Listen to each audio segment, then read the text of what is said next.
हमारा साथ काम करे से पहले एक बात अच्छी तरह से सोच ले कि हमारा काम में शेर के जिगर, गिद्ध के नजर, लोमड़ी के दिमाग और कुत्ता के कान होके के चाहिए, बुझले? ये सब खूबी मिलौला के बाद जे हौसला होके के चाहिए वो हमारा पास बाटे।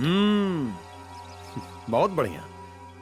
तो ट्रक के बॉर्डर पार करावे के बाद, हाँ, ये काम में हमारा डर कोनो पुलिस प्रशासन से नहीं के, बल्कि डर बा उस ससुरा भेड़िया संग्राम सिंह से, जे बार बार हमारा माल के गुल कर जाला, बुझले? विजय से जीतला मुश्किल ही नामुमकिन बाटे। चिंता छोड़ी। ठीक बात है, फिर चल शुरू हो जाओ। हाँ चल रहे।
संग्राम सिंह, आइंदा से तेज सिंह के माल पे हाथ साफ करे का नियत भी दिमाग में आई ना तो मारे अपाहिज बना के छोड़ दे।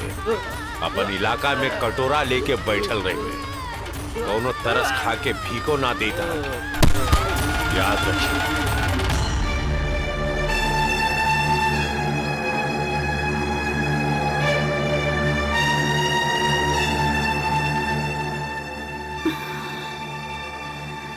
कहाँ रह गई?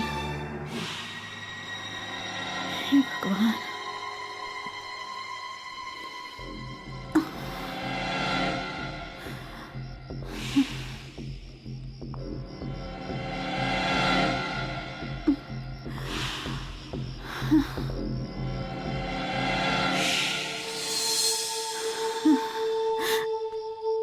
बिटवा,